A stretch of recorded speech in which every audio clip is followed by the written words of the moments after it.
All right, everyone, to Weekly. We are so committed to doing this that even here I am on Interstate 91 North, going from Massachusetts to Vermont. Uh, is Reverend Dr. Hughes, senior pastor at Orchard Park Presbyterian Church in Orchard Park, New York, just south of Buffalo, and Rabbi Jonathan Freirich. We are talking today these two topics. One topic. Uh, the one topic that has caught our attention today is the question. There's an antiquarian. Uh,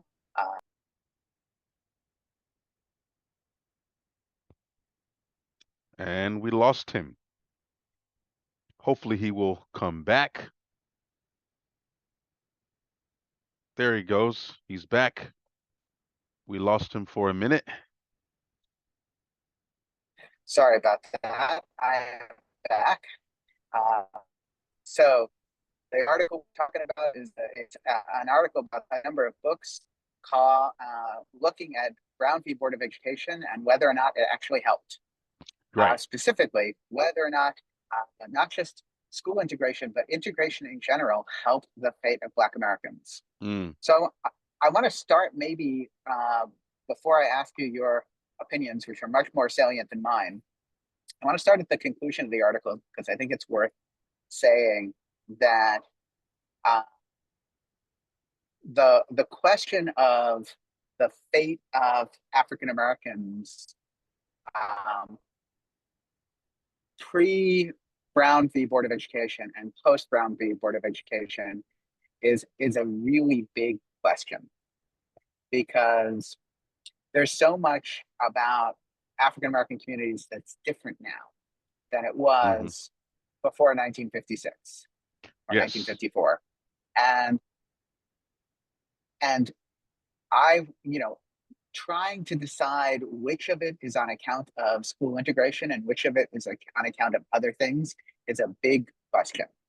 So Hmm. recognizing that we're tackling you know, not just an iceberg, but like the entirety of the ice sheet of Antarctica, and wondering whether a sunny day that got in 1 point 50 years ago is leading to the melting of the ice sheet. You know, recognizing that we are sort of in that level of a question to start with. So I really want to hear what you were about to say, Pastor Hughes, about Otis Moss III and his questions about integration versus segregation, and of course identity development in non-integrated communities as well. Right. So what were Right. you going to say? Well, Otis Moss III, who is uh, pastor of Trinity United Methodist Church, a very prominent African American historic African American congregation in the Chicago area, um, made a statement in a sermon many years ago. I don't remember exactly when, but he made a statement many years ago that it seemed to him that integration was the worst thing that ever happened to African Americans. And he got some push. He got well in the black church. We're not afraid to voice our approval or our disapproval as something that the pastor said. Okay. Usually it's approval. We'll say amen. We'll say all right.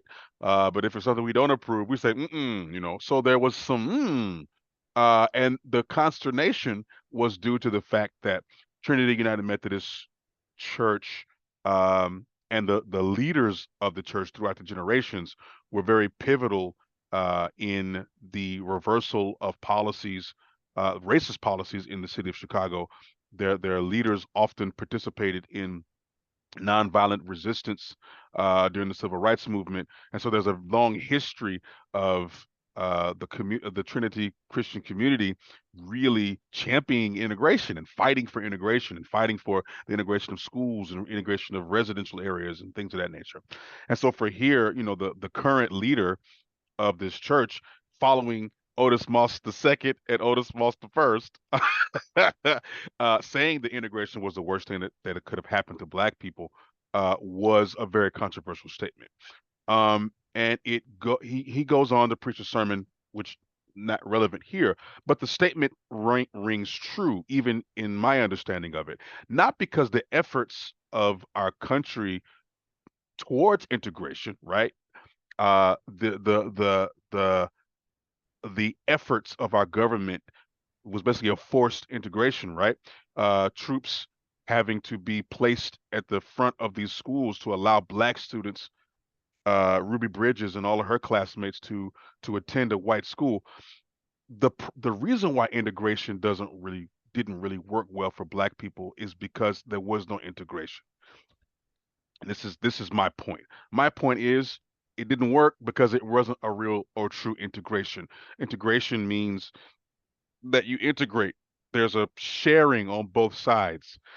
True integration in America would have been black students going to white schools and white students going to black schools.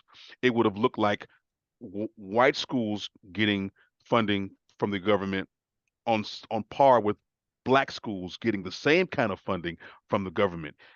That's true integration, which did not happen. What happened was assimilation. What happened was colonization, right? Otis Moss III would say that black students since the 60s have been colonized because we all were led to believe that white schools were better. So integration would have said that all schools are good because we're all schools. What we experienced in the black community was indeed um, assimilation. So all of the black schools shut down, and all the black students went to all the white schools. So all of our historically black colleges and universities suffered. All of our black schools, all of the schools that produced the leaders of that day, right? Dr. King went to a black school.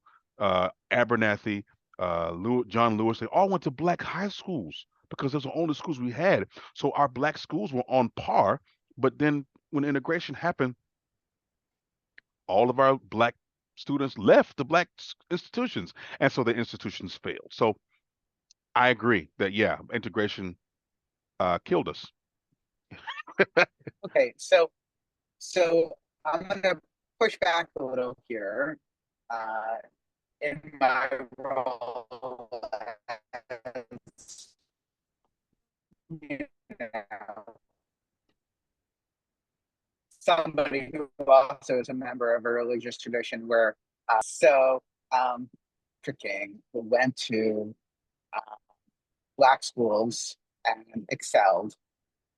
Do we have any doubt that in a post integration system, they came from families where they would have succeeded anyway? That in fact, what we attempted to do and failed at was solve a impoverished black school problem by bringing impoverished black students into less impoverished white schools. But that in effect, what we ended up still with was an impoverished school problem. And that white people who could afford to left integrated schools and went to other segregated schools, independent or private schools. And that we, in general, in this country, have a public education sucks for everyone problem. And it's more evident because it disproportionately sucks for African Americans, but numerically, it sucks for just as much for for white Americans struggling with poverty, because there are, in fact, more white Americans struggling with poverty than there are African Americans, period. It just looks like it's affecting African Americans more because of the terrible use of this word disproportionate, right? So So, where's the a pushback? disproportionate. Well, the pushback is We that agree. well, yes, we agree, but what I'm saying is that not only we didn't solve the problem, we kept the problem the same as it was ever was, and then we obscured the problem by saying um, it's about black people. When in fact, what we've basically done in the last 100 years is we've made all poor people, all people struggling with poverty, into Black people, as Mm, far as American culture is concerned, and mm. that and that we have a classism problem, and then in the popular culture we identify it as a racism problem. Well, because of course, race is a construct, and I will say this, and it's just my thing. Race has always been a construct to take away our awareness of the classism. Because you know, what's the best way to break the will of the proletariat, if I may use the term, is to divide the best way to divide the proletariat amongst themselves is race. Because if everyone that's poor banded together, who could stop us? And so you got to figure the oligarchs have to figure out a way to keep the proletariats from massing and organizing. So they put race in the mix. Okay. Um, I can't think of the guy's name. I know he wrote a book called The Invention of the White Race, and he talks about, prior to 1700s, there was no such thing as a white person or a black person, and that these ideas were constructed because there were too many poor people in America, in the colonies, I should say, that were rising up. There were slaves of all colors. There were slaves from Africa. There were slaves from the Caribbean. There were slaves from England. There were slaves from all over the world, and they were working together in the plantations. And people were saying, "Hey, look, man, they're oppressing all of us. Let's band together." Harper's Ferry Rebellion, all of these rebellions, and white people and black people and Native Americans and Irish and everybody were working together and fighting against, oppression and slavery. And the oligarchs said, "Well, hold on a minute. Let's figure out a way to break their will." And so they created this idea that, hey, there's black slaves and then there are white slaves. And if you're a white slave, you have an opportunities that the black slaves don't. And so that put a division, and here we are. And this directly connects to the degree to which public education is a countercultural project in the United States. Right. And because if there were real public education, if there were real level playing field of advancement, then that would undermine the oligarchical hold on Exactly. everything in this Right. country. So that integration and segregation are a distraction on purpose. Right. That as you just outlined it, racism is a distraction on purpose. As we've mentioned Isabella Wilkerson's book Caste for Cast. Right. exactly this reason. That we have a myriad of ways in which people are distracted. So Hmm. here in our final sort of 20 minutes to try to figure out the world, uh, if we are and we began this conversation on Tuesday when we talked about what next, how do we bring more people to the table for this conversation, how do we Mm. diversify the ideas, because you and I are not enough to come up with an idea that's going to figure this Right. out. We're Right. going to need a bigger table, Right. and at which everybody counts as a person. If we're going to start with personhood, in which we recognize everyone's soul, um, how do we put forward the idea of good public education on the one hand, and on the other, good community support? I mean, because we've got to bring in the Malcolm X idea, that which you would bring in if I didn't mention it, uh, that that African American communities need internal strength as well as external support, and we Hmm. need to figure out how to, uh, and I think there's great already existing great resilience in the African American community. That if you're Yeah. looking for a community with resilience, we see extended families, supportive communities, adopted aunts and uncles and nieces and nephews, and a broad-based Right. community sense of family. African Americans do it better than most white Americans Right. anyway. Right. So, how do we leverage that into a real systemic change in education? How do we leverage that into a real systemic change that says vocational ed needs to be reintegrated into our schools. That we need to have, we Absolutely. don't just need liberal arts majors, we need electricians, and we need Absolutely. plumbers, and we need construction workers, Absolutely. we need Absolutely. pilots. Well, Uh, and we, so so yeah. so how do we do this? Well, yeah, I mean, you're exactly right. I think what we and you mentioned it. We need to move back to vocation training, electricians, mechanics. These are things, and understanding that the reason why we moved away from them was the same. It's the same integration, it's the same assimilation tactics. Because what was happening in the black community was that the black community was becoming prosperous because we had these jobs. We worked in plants, we were mechanics, we were HVAC people, and we were unionized. It was the unions that really helped the black community gain economic prosperity. And so we have to get back to that. We have to get back to and I'll tell you your story. And I've told many people this, and it's hilarious, but it's kind of sad. When I was growing up, my mother told me that the if I could get a college degree, that I could write my own ticket in life. And so all of my high school year, I mean middle school and high school, was all geared toward getting into college, to getting an education.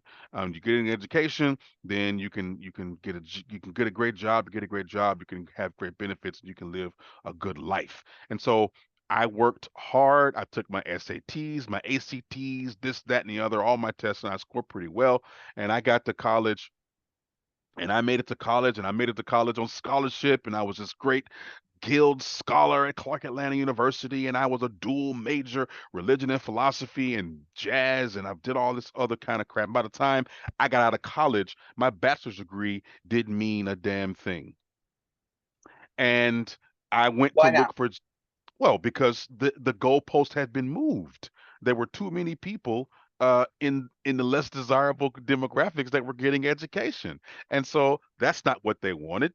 They don't want everybody to be educated, and so they moved the goalposts. And it used to be where you could get a bachelor's degree and you'd be okay. Now, no, it's got to be a master's, right? And so it's like I came out with nothing. I came out with scrap, and it was depressing because I put a lot of effort in that, and that's not really, well, I'm not gonna say that's not what I wanted to do, but I could have done so many other things with my life if I had not taken this higher education track.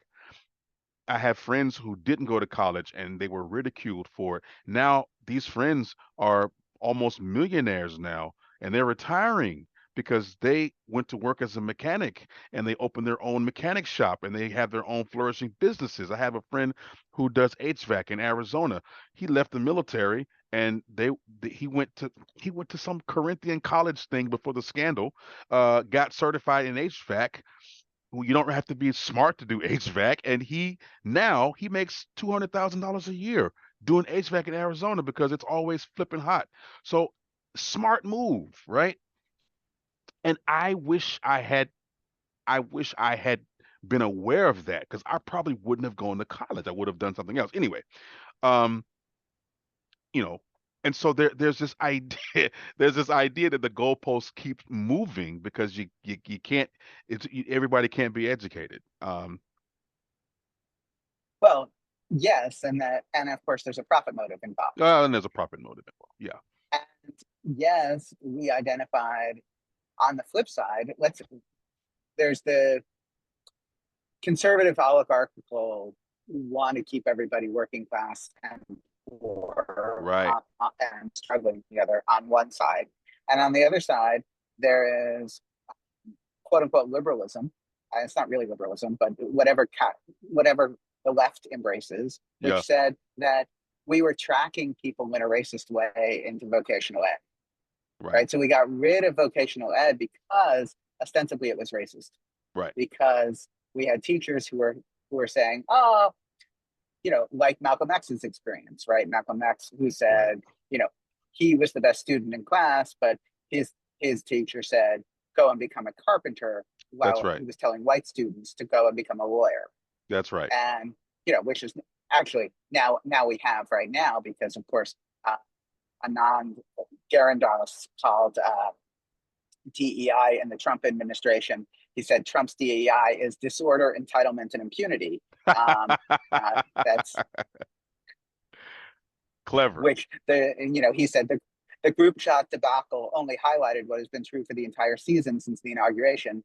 These are not even top shelf authoritarians. No. These are not some of history's brightest aspiring autocrats. No. These are people who need the help of Elon Musk's satellites to tell their head from their colon. So, if we're going to attempt to take the ideas of liberalism, the ideas of meritocracy, and the ideas of people earning from what they're good at in a way that makes sense for society, because again, society needs well-paid HVAC people. Society needs well-paid baristas. Society needs restaurants that don't force people below the poverty line. Yes. But what's happening is that our country is funneling white people into those positions. This is what my HVAC friend was telling me in Arizona, that when he graduated from his HVAC certification course, his graduating class, it was 30% Hispanic, maybe 2% black, and everybody else was white. And he said in 5 years, it was all white people. And I'm asking about, so what do you mean? What does that mean? He said, well, because they're not really advertising these things in black communities. They don't really want black or brown people to be in these positions because they are pushing us into higher education. Why? Because like you said, it's a profit thing. He said he got more applications for college. They were offering him scholarship. This man at that time, he was in his late 30s. And colleges were he already had his business. The colleges were sending him information. Where? He never applied. He never did any of this stuff. They were sending him information because they wanted him to go to school. And this is what happened in the black community. And this is why the most educated demographic in America is black women, because they wanted black women out of the workforce. And they wanted black people out of the workforce and wanted black people in higher education, because that's another form of economic slavery, because you come out and you owe all of this money and there's no way you're going to pay it, and then you're not going to get a job, because the only people getting jobs are the people who know people, who are nepo people. Well, yes and no. I mean, again, look at the overlap of ideas here. Colleges and universities want to appear diverse because Yeah. that is a liberal ideal, right? So, and employers want to look diverse too, and Look. so yes, it's an appearance. Diverse. Yeah. I mean, it's not changing the complexion or the gender balance in the C-suite. It's just changing it in middle management and upper middle management, right? And Right. whether and again, this goes back to we have never been woke, Right. and Musa Al-Gharbi's book, where his analysis is that the top quintile, right, the top 20% of society, hasn't really changed all that much, and it directly connects. Right, John Lewis's education, Dr. King's education, they came from families who would have pushed them forward no matter what. Right. And now we are making sure that we have, that continued sort of visible presence, what is identified, depending upon how you look, who says it, a tokenistic presence. Mm-hmm. People from all backgrounds. And then you've got people from backgrounds like mine embracing gender identities that allow them to appear more diverse as well. Right. So optics. one of the things that Musa Al-Gharbi talked about is a very interesting statistic.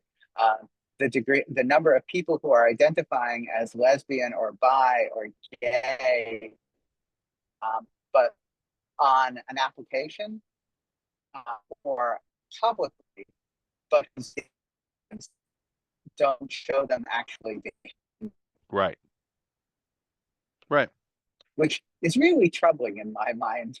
I mean, because I'm a heterosexual cisgendered straight guy, I can't really argue otherwise, because to do so, my very feminist wife would make sure that I were being honest about my identity in public if nobody else were, Right. and and as would my very progressive thinking children. And Right.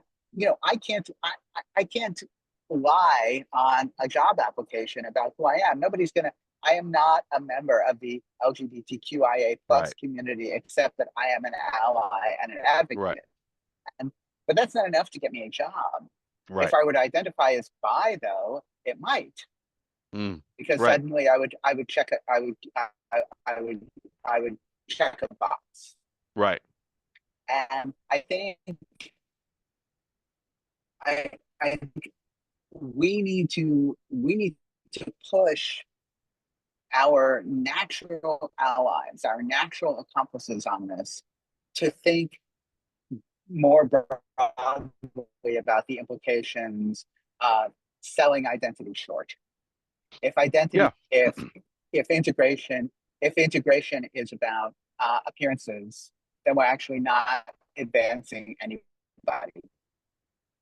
Right. And so I think uh, you know, and Ginny and I have been having this conversation about how do we get make education, give education the opportunity for people who want to be mechanics. We have a friend whose kid went directly to aviation mechanics out of high school, but Hmm. that's a countercultural move now. Yes, it is.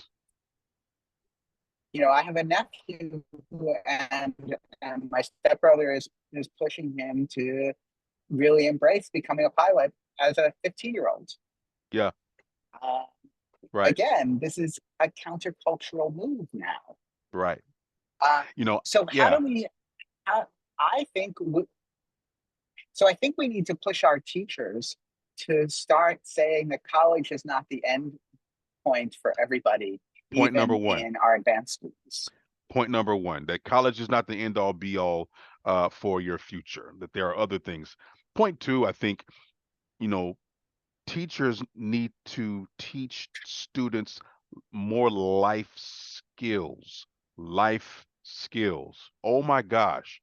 If I could go back in time, I would have demanded someone teach me how to do my taxes, someone teach me how to what is credit, how to get a loan, how to get a mortgage, how to understand these things, because in our ignorance we make these mistakes that cost us our lives, man. I you know, I got a great education, but I did not get the life skills that I needed. And so if we want to talk about how do we combat how do we empower the black, let's talk about the black community. How do we empower the black community? We say, first of all, college is not the end all be all, right? That's not your only pathway to a good future. We can offer other pathways. You can do vocation. Vocation is fine. Vocation is great. But above all, even if you don't go to college and you get your vocation, you become an HVAC technician. Do you know how to run a checkbook, balance a checkbook? Do you know how to apply and maintain a good credit score? Right? Most black people, we come out of high school, we don't even know what credit is. And you can't buy a house, you can't get a loan if you don't have credit. So most of us come out the gate with no credit or horrible credit. So these are the kind of things that we really need to be educating our students about and educating our children about, these life skills. How do you balance a checkbook? How do you do your taxes? What does it mean? What is a tax? What is a tariff? Most people don't even know what a damn tariff is. And they think that, oh, they're going to pay the tariff. No, we pay the stinking tariffs because we just don't have the kind of education. Meanwhile, people my age, cis white men my age, already have these skills. They already know these things. And I'm trying to ask them, how did you learn this? And they look at me like I have a third leg growing out of my head. Like, what do you mean? No, and you're right, 100%. And one of the advantages of having this conversation in the hearing of Ginny is I get Ginny's comments. And Ginny just said, maybe we need to say college is not the only path to a good life versus college is not for everybody. right? Okay. So Yeah. college is not the only path to a good life. And I think that's a powerful statement. I think also, because we want to keep this short and I want to wrap this, I think we now have a what next for our group. We need to start creating a cohort of people who show up to Board of Education meetings, school board meetings. Yes. Because instead of having a bunch of people saying, we don't want this book read at our school board meeting, I think the topic that we just raised is a good topic to raise with our regulars in Accomplices for Justice. And then what happens when we show up as a contingent to an Right. Orchard Park school board Right. meeting? What happens when we show up as a contingent to a Buffalo public school board meeting? And we Mm-hmm. say, hey, wait a second. If, as Jenny just said, college is not for everybody, instead of saying that,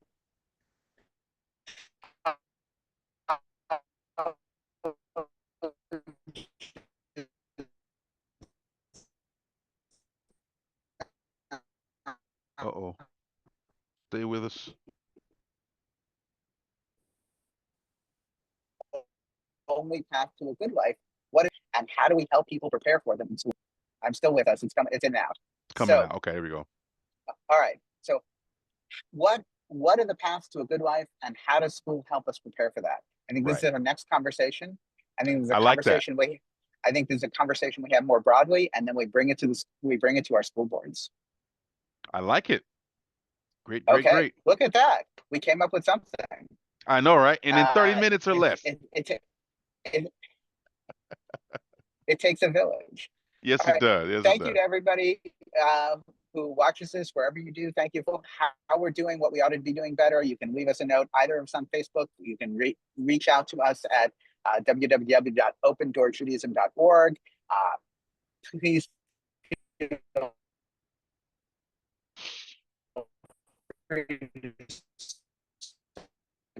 support us.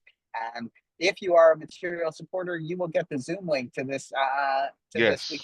Thank you so much. And I look forward to continuing this conversation soon. I do Next time too. from a Thank you more very stable much. internet connection. Thank Yes. you. Have a great day. Blessings, Thank everyone. you. Take care. Bye. Bye-bye. You too.